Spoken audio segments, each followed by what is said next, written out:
Hello friends, आप सभी का स्वागत है आपके अपने YouTube channel royal Bihar board में। आज के इस वीडियो में तत्वों के आवर्त वर्गीकरण से रिलेटेड इसके काफ़ी ही महत्वपूर्ण 20 ऑब्जेक्टिव प्रश्न हम आपको बताएंगे। और ये जो 20 ऑब्जेक्टिव प्रश्न है ये बोर्ड परीक्षाओं में बार बार पूछे जाते हैं, तो प्लीज़ आप लोग एक भी प्रश्न स्किप मत कीजिएगा और वीडियो को शुरू से लेकर अंत तक देखिएगा। समझ गए? और इस 20 ऑब्जेक्टिव प्रश्न में से जो भी प्रश्न आपको याद ना हो तो उसको आप लोग याद कर लीजिएगा, क्योंकि काफी ही महत्वपूर्ण ये 20 ऑब्जेक्टिव प्रश्न है। समझ गए? और चैनल को सब्सक्राइब नहीं किए हैं तो चैनल को सब्सक्राइब कर लीजिए। साथ में एक बेल आइकन आता है तो बेल आइकन को ऑल पे दबा लीजिएगा, ताकि जब भी क्लास स्टार्ट हो तो आपके पास नोटिफिकेशन पहुंचता रहे। और ये क्लास डेली सुबह 7 बजे और शाम 7 बजे स्टार्ट हो जाता है, तो आप लोग रोज 7 बजे हमसे जुड़कर अपना क्लास कर सकते हैं। समझ गए? और यदि आप लोगों को इसका पीडीएफ चाहिए तो आप लोग रॉयल बिहार बोर्ड का टेलीग्राम ज्वाइन कर लीजिए। समझ गए? टेलीग्राम में जाके वहां पे रॉयल बिहार बोर्ड सर्च कीजिएगा, आपको टेलीग्राम पे वहां पे लोगो आपको दिख जाएगा। समझ गए? वहां से आप लोग जाके ज्वाइन हो जाइएगा। और ये इसका पार्ट 3 वीडियो है। पार्ट 1 और पार्ट 2 वीडियो नहीं देखे हैं तो जाकर देख लीजिए, डिस्क्रिप्शन में लिंक दे दिया गया है। समझ गए? और ये वीडियो ऑलरेडी थोड़ा लंबा होने वाला है, लेकिन आपको काफी कुछ सीखने को मिलेगा। समझ गए? काफी मोस्ट ऑब्जेक्टिव टाइप क्वेश्चंस लेकर आया हूँ। और ये जो ऑब्जेक्टिव प्रश्न है ये बोर्ड परीक्षाओं में लगभग 10 बार से ज्यादा बार भी पूछा जा चुका है। समझ गए? लगभग में पूछा जा चुका है। तो आप लोग आइए, आज का सीरीज को शुरू करते हैं, लेक्चर को शुरू करते हैं। आइए आप लोग तैयार हो जाइए। समझ गए? देख लीजिए पहला नंबर प्रश्न क्या कह रहा है। पहला नंबर प्रश्न है कि आवर्त सारणी के किसी आवर्त में बाएं से दाएं जाने पर तत्वों के ऑक्साइड का अम्लीय गुण। ऑप्शन नंबर ए है बढ़ता है, ऑप्शन नंबर बी है अनियमित रूप से परिवर्तित होता है, ऑप्शन नंबर सी है घटता है और ऑप्शन नंबर डी है अपरिवर्तित रहता है। तो यहाँ पे आपको बताना है कि आवर्त सारणी के किसी आवर्त में बाएं से दाएं जाने पर तत्वों के ऑक्साइड का अम्लीय गुण क्या होता है, बढ़ता है या फिर घटता है या फिर अपरिवर्तित रहता है। तो इस टाइप के क्वेश्चंस आपके बोर्ड एग्जाम में बार बार पूछे जाते हैं और पूछे जा चुके हैं। समझ गए? आप लोग इस टाइप के क्वेश्चंस को एकदम से रट लीजिएगा। समझ गए? और वीडियो को लाइक नहीं किए हैं तो लाइक कर लीजिए और अपने दोस्तों में वीडियो को शेयर कर लीजिएगा। समझ गए? तो इसका राइट आंसर ऑप्शन नंबर ए हो जाएगा, बढ़ता है। समझ गए? क्या होता है? तो बढ़ता है। चलते हैं अगले प्रश्न की ओर। अगला प्रश्न देख लीजिए क्या कह रहा है। अगला प्रश्न है कि निम्नलिखित में कौन सबसे अधिक क्रियाशील हैलोजन है। हैलोजन आपको पता है कि ग्रुप नंबर 17 में है। समझ गए? और इसमें से आपको बताना है कि कौन सबसे अधिक क्रियाशील हैलोजन है। ऑप्शन नंबर ए है फ्लोरीन, ऑप्शन नंबर बी है क्लोरीन, ऑप्शन नंबर सी है ब्रोमीन और डी है आयोडीन। आप लोग इसका संकेत याद कर लीजिएगा। संकेत से रिलेटेड लगभग 2 नंबर के क्वेश्चंस एग्जाम में पूछे जाते हैं और मैं आपको ऑलरेडी पार्ट 1 वीडियो में इसको कवर कर दिया हूं। समझ गए? तो आप लोग पार्ट 1 वीडियो जाकर देख लीजिए। तो यहाँ पे आपको बताना है कि निम्नलिखित में कौन सबसे अधिक क्रियाशील हैलोजन है। तो यहाँ पे कौन सबसे क्रियाशील हैलोजन है? तो फ्लोरीन है। ऑप्शन नंबर ए इसका राइट आंसर हो जाएगा। समझ गए? चलते हैं अगले प्रश्न की ओर। अगला प्रश्न देख लीजिए क्या कह रहा है। अगला प्रश्न है कि निम्नलिखित तत्वों में कौन अधातुई गुण वाला हो सकता है। यहाँ पे आपको बताना है कि कौन अधातुई गुण वाला तत्व है। ऑप्शन नंबर ए है आर्सेनिक, ऑप्शन नंबर बी है बेरिलियम, ऑप्शन नंबर सी है बोरोन, ऑप्शन नंबर सी है ब्रोमीन। तो यहाँ पे कौन अधातु है? तो अधातु ब्रोमीन है। समझ गए? आप लोगों को यह पता होगा और पता होना भी चाहिए। समझ गए? इसका right answer option number D हो जाएगा। चलते हैं अगले प्रश्न की ओर। अगला प्रश्न देख लीजिए क्या कह रहा है। काफी महत्वपूर्ण प्रश्न है ये सभी, आवर्त सारणी से संबंधित, पीरियोडिक टेबल से related.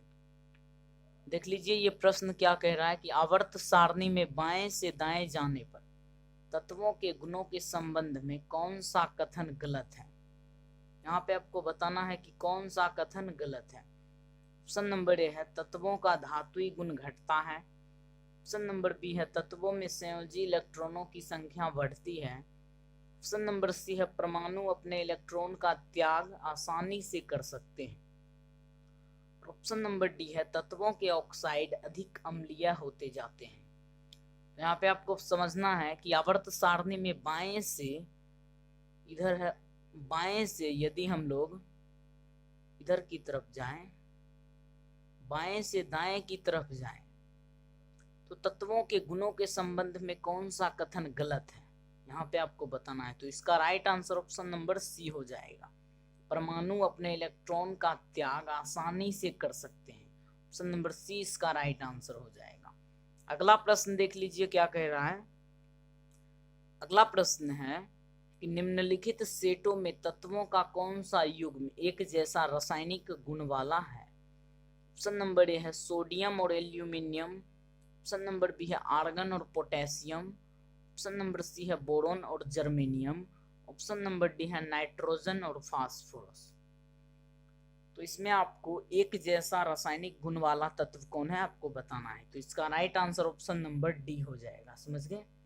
Option number D is the right answer. आप लोग इन सभी क्वेश्चंस को याद कर लीजिएगा, बोर्ड परीक्षाओं में काफी आपको हेल्प मिलेगा, समझ गए। नेक्स्ट प्रश्न देख लीजिए क्या कह रहा है। नेक्स्ट प्रश्न है कि आवर्त सारणी के वर्ग 17 के तत्व कहलाते हैं। अभी मैं एक दो क्वेश्चंस के पीछे बताया था। आवर्त सारणी के वर्ग 17 के तत्व क्या कहलाते हैं। ऑप्शन नंबर ए है क्षार धातु। ऑप्शन नंबर बी है क्षारीय मृदा धातु। ऑप्शन नंबर सी है हेलोजेंस और डी है संक्रमण तत्व। तो यहाँ पे इसका राइट आंसर क्या हो जाएगा, हेलोजेंस। आवर्त सारणी में वर्ग 17 के जो तत्व होते हैं वह क्या कहलाते हैं, हेलोजेंस कहलाते हैं, समझ गए। सो अगला प्रश्न देख लीजिए क्या कह रहा है। अगला प्रश्न है कि किसी तत्व में 2 इलेक्ट्रॉन शेल हैं और दोनों ही इलेक्ट्रॉनों से पूर्णतः भरे हुए हैं, वह तत्व है। ऑप्शन नंबर ए है नियोन। ऑप्शन नंबर बी है आर्गन। ऑप्शन नंबर सी है क्लोरीन और डी है सोडियम। तो यहाँ पे आपको बताना है, सो पहले आप क्वेश्चंस को समझ लीजिए। यहाँ पे क्या कह रहा है कि कोई तत्व है और उसमें 2 इलेक्ट्रॉन शेल है। इस टाइप से होता नहीं है यार,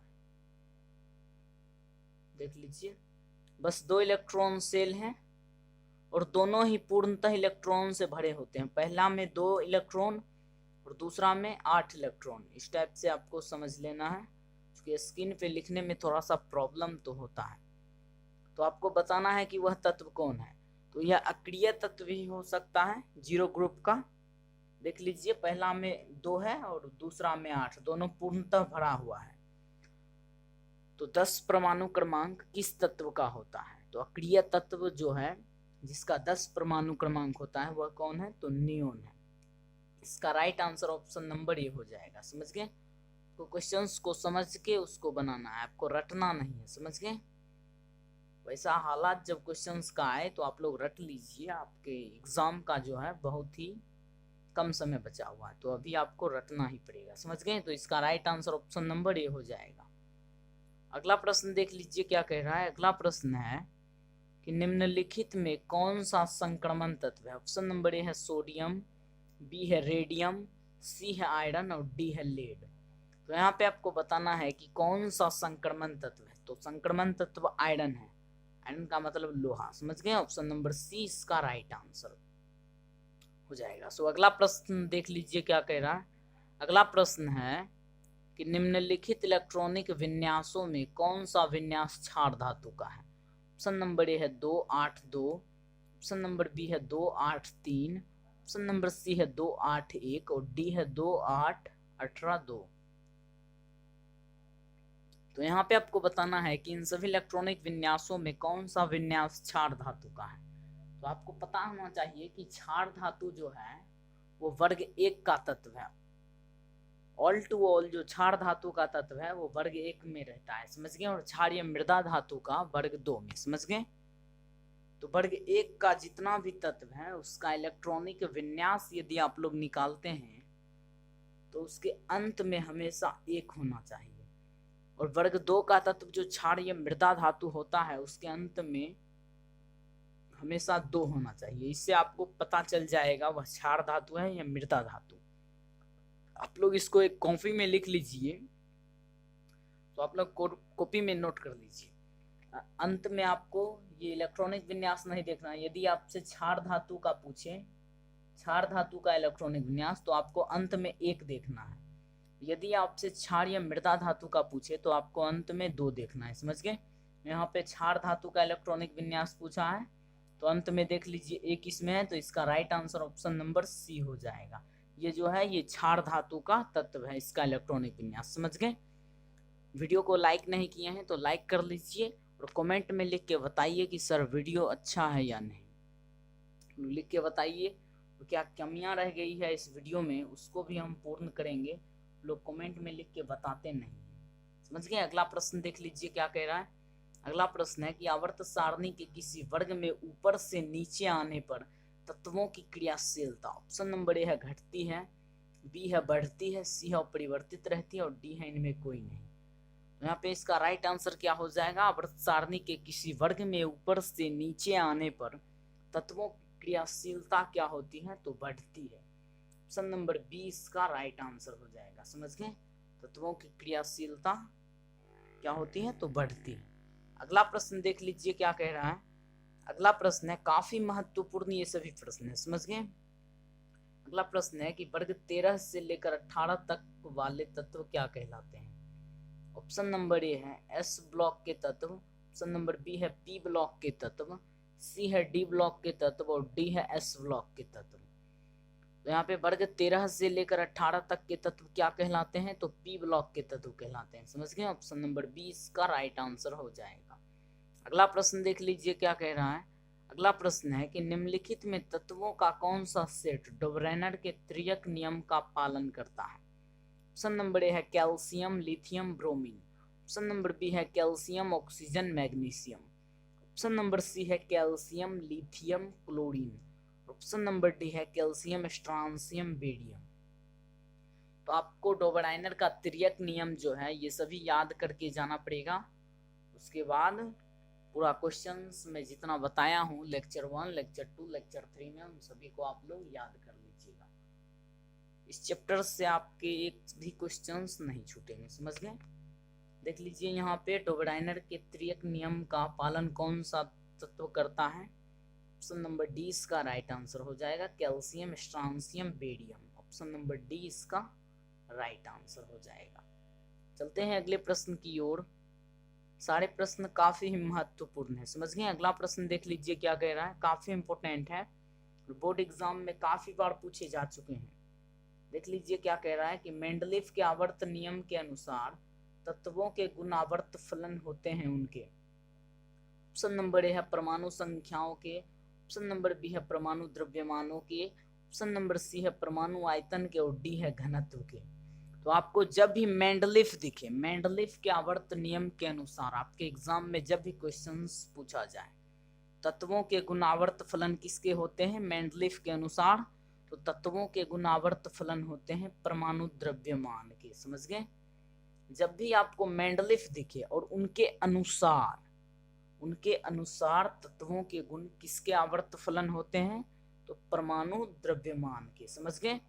वो इन सभी को याद कर लेना है। नेक्स्ट प्रश्न देख लीजिए क्या कह रहा है। नेक्स्ट प्रश्न देख लीजिए क्या कह रहा है हमारा। नेक्स्ट प्रश्न है कि आधुनिक आवर्त नियम के अनुसार तत्वों के गुण आवर्त फलन होते हैं उनके। ऑप्शन नंबर ए है परमाणु द्रव्यमानों के, बी है परमाणु संख्याओं के, सी है परमाणु आकार के और डी है धातुई गुण के।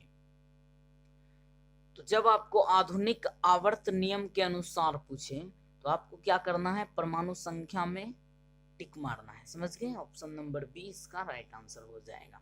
जब भी आपको मेंडलीफ दिखे और उनके अनुसार तत्वों के गुण किसके आवर्त फलन होते हैं? तो परमाणु द्रव्यमानों के। और जब भी आपसे आधुनिक आवर्त नियम के अनुसार तत्वों के गुण आवर्त फलन होते हैं, इस टाइप के क्वेश्चंस पूछे तो आपको डायरेक्ट परमाणु संख्या में मार देना है। समझ गए? ऑप्शन नंबर बी इसका राइट आंसर हो जाएगा। समझ गए? चलते हैं अगले प्रश्न की ओर। अगला प्रश्न देख लीजिए क्या कह रहा है। मेंडलीफ ने तत्वों को निम्नलिखित में किसके बढ़ते हुए क्रम में वर्गीकृत किया? फिर वही क्वेश्चन है, सिर्फ उसका टाइप चेंज कर दिया है। सेम टू सेम वही क्वेश्चन है। यहाँ पे आपको बताना है ऑप्शन नंबर ए है परमाणु संख्या, बी है परमाणु द्रव्यमान, ऑप्शन नंबर सी है रासायनिक सक्रियता और डी है घनत्व। तो यहाँ पे आपको वही क्वेश्चन है सेम टू सेम, एक बार फिर से आप लोग रीडिंग कीजिए। मेंडलीफ ने तत्वों को निम्नलिखित में किसके बढ़ते हुए क्रम में वर्गीकृत किया? किसके बढ़ते हुए क्रम में वर्गीकृत किया? तो परमाणु द्रव्यमान के। ऑप्शन नंबर बी इसका राइट आंसर हो जाएगा। समझ गए? चलते हैं अगले प्रश्न की ओर। अगला प्रश्न देख लीजिए क्या कह रहा है, काफी महत्वपूर्ण है कि अष्टक नियम के प्रतिपादक थे। ऑप्शन नंबर ए है डाल्टन, बी है डोब्रेनर, सी है मेंडलीफ और डी है न्यूलैंड्स। तो यहाँ पे आपको बताना है कि अष्टक नियम के प्रतिपादक कौन थे। तो अष्टक नियम के प्रतिपादक कौन थे? तो न्यूलैंड्स थे। इसका right answer option number D हो जाएगा। समझ गए? अगला प्रश्न देख लीजिए क्या कह रहा है। अगला प्रश्न है कि त्रियक नियम का प्रतिपादन किस वैज्ञानिक ने किया था? ऑप्शन नंबर ए है Lothar Meyer, option number B है मेंडलीफ, ऑप्शन नंबर सी है डोब्रेनर और डी है न्यूलैंड्स। तो यहाँ पे आपको बताना है कि त्रियक नियम का प्रतिपादन किस वैज्ञानिक ने किया? तो डोब्रेनर ने किया। समझ गए? इसका right answer option number C हो जाएगा। अगला प्रश्न देख लीजिए क्या कह रहा है। अगला प्रश्न है कि आवर्त सारणी के किसी वर्ग में ऊपर से नीचे आने पर तत्व का धातुई गुण। ऑप्शन नंबर ए है बढ़ता है, बी है घटता है, सी है परिवर्तित रहता है और डी है इनमें कोई नहीं। तो यहाँ पे आपको बताना है कि आवर्त सारणी के किसी वर्ग में ऊपर से नीचे आने पर तत्व का धातुई गुण क्या होता है? तो तत्व का धातुई गुण क्या होता है? तो बढ़ता है। ऑप्शन नंबर ए इसका राइट आंसर हो जाएगा। समझ गए? चलते हैं अगले प्रश्न की ओर। अगला प्रश्न देख लीजिए क्या कह रहा है, काफी महत्वपूर्ण है। सारे प्रश्न काफी महत्वपूर्ण है। समझ गए? ये प्रश्न देख लीजिए क्या कह रहा है कि परमाणु संख्या ना कि परमाणु द्रव्यमान तत्व का मौलिक गुण है, इस कथन का प्रतिपादन किसने किया था? ऑप्शन नंबर ए है Lothar Meyer, option number B है मोजले, ऑप्शन नंबर सी है मेंडलीफ और डी है रदरफोर्ड। तो यहाँ पे आपको बताना है कि परमाणु संख्या ना कि परमाणु द्रव्यमान तत्व का अधिक मौलिक गुण है, इस कथन का प्रतिपादन किसने किया? तो हेनरी मोजले ने किया। ऑप्शन नंबर बी इसका राइट आंसर हो जाएगा। समझ गए? चलते हैं अगले प्रश्न की ओर। अगला प्रश्न देख लीजिए क्या कह रहा है कि आवर्त सारणी में वर्ग 1 के तत्व क्या कहलाते हैं? वर्ग 1 के तत्व क्या कहलाते हैं? ऑप्शन नंबर ए है संक्रमण तत्व, बी है क्षारीय मृदा धातु, सी है क्षारीय धातु और डी है लैंथेनाइट्स। तो यहाँ पे आपको बताना है कि आवर्त सारणी में वर्ग 1 के तत्व क्या कहलाते हैं। तो आवर्त सारणी में वर्ग 1 के तत्व क्षार धातु कहलाते हैं और वर्ग 2 के तत्व क्षारीय मृदा धातु कहलाते हैं। समझ गए? आप लोग इसको याद कर लीजिएगा, एग्जाम में बार बार पूछे जाते हैं। तो इसका right answer option number C हो जाएगा। समझ गए? यदि आपसे वर्ग 1 के तत्व पूछे, वर्ग 1 का तत्व पूछे तो क्षार धातु हो जाएगा। यहीं पे आपको वर्ग 2 का तत्व पूछे तो क्षारीय मृदा धातु हो जाएगा। समझ गए? लोग इसको नोट्स कर लीजिए और सारे क्वेश्चंस को नोट करके याद कर लीजिएगा। समझ गए? तो आज के लिए इतना ही था। आज का टोटल प्रश्न क्लियर हो गया है। तो आपको वीडियो कैसा लगा आप लोग कमेंट में लिख के बताइएगा, और वीडियो में जो भी कमियां रह गई है उसे भी आप लोग लिख के बताइएगा ताकि मैं उसको फिर से सुधार कर सकूं। समझ गए? इसी तरह के वीडियोस देखने के लिए आप लोग चैनल को सब्सक्राइब कर लीजिए, और इसका पीडीएफ प्राप्त करने के लिए आप लोग रॉयल बिहार बोर्ड का टेलीग्राम ज्वाइन कर लीजिए। समझ गए? आप लोग वहाँ पे पीडीएफ इसका प्रोवाइड करा दिया जाता है। समझ गए? और अन्य वीडियो के क्वेश्चंस का भी पीडीएफ आपको वहीं पे मिलता है। तो आज के लिए इतना ही था। मिलते हैं नेक्स्ट वीडियो में, तब तक के लिए धन्यवाद। जय हिंद।